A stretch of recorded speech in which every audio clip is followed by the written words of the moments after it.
Air India విమాన ప్రమాదంపై దర్యాప్తు ముమ్మరంగా సాగుతోంది. ఏ ఒక్క క్లూని వదిలిపెట్టట్లేదు దర్యాప్తు సంస్థలు.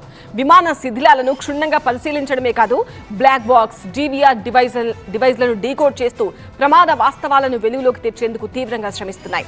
అయితే బ్లాక్ బాక్స్లోని కీలక సమాచారంపై ఉత్కంఠ నెలకొంది. అహ్మదాబాద్ లో జరిగిన విమాన ప్రమాదం యావత్ దేశాన్ని దిగ్భ్రాంతికి గురిచేసింది. World safest Boeing 787 Dreamliner ప్రమాదానికి గురవడం షాక్ అయ్యేలా చేసింది. అసలు ఇంతటి ప్రమాదం ఎలా జరిగింది?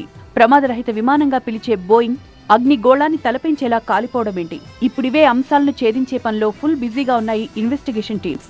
డీజీసీఏ, ఫోరెన్సిక్, లోకల్ పోలీస్ సహా పలు దర్యాప్తు సంస్థలు ఇన్వెస్టిగేషన్ ను స్పీడప్ చేశాయి.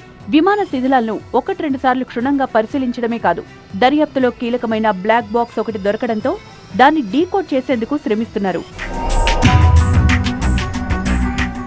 అయితే ఈ ఎయిర్ ఇండియా విమాన ప్రమాద ఘటనపై జరుగుతున్న దర్యాప్తులో ఎక్కువగా వినిపిస్తున్న పేరు బ్లాక్ బాక్స్. దర్యాప్తు సంస్థలకు కీలక ఆధారాలు లభించాలంటే ఖచ్చితంగా డీకోడ్ కావాల్సింది కూడా ఈ బ్లాక్ బాక్సే.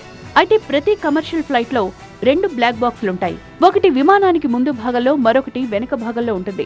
ఇక మొదటిది ఫ్లైట్ డేటా, విమానం వేగం, ఎత్తు, ఇంజిన్ పనితీరు, కాక్పిట్ వాయిస్, పైలట్ల సంభాషణలు, విమానంలో ఇతర శబ్దాలను రికార్డ్ చేస్తుంది. ఇక రెండో black box air traffic control తో పైలట్ల కమ్యూనికేషన్, విమానంలో ఇతర శబ్దాలను రికార్డ్ చేస్తుంది.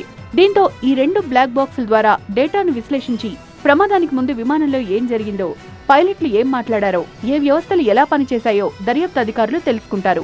ఇప్పుడు అదే పనిలో ఫుల్ బిజీగా ఉన్నారు అధికారులు.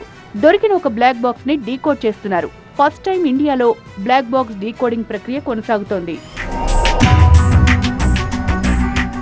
ఇటు విమాన శిథిలాల్లో లభ్యమైన డివిఆర్ డివైస్ సైతం కీలకంగా మారనుంది. విమానంలో వీడియో ఫుటేజీ డివిఆర్ లో లభించే ఛాన్స్ ఉంది. దీంతో గుజరాత్ ఏటీఎస్ సిబ్బంది దాన్ని విశ్లేషిస్తోంది. వీలైనంత త్వరగా దాని నుంచి డేటాను బయటపెట్టేందుకు శ్రమిస్తోంది. ఇక విమాన ప్రమాదం నుంచి తప్పించుకున్న ఒకే ఒకడు రమేష్ ను సైతం దర్యాప్తు సంస్థలు విచారించే అవకాశం ఉంది. అలాగే దర్యాప్తునకు ఒక ప్రత్యేక కమిటీని వేసేందుకు కేంద్రం యోచిస్తున్నట్లు తెలుస్తోంది.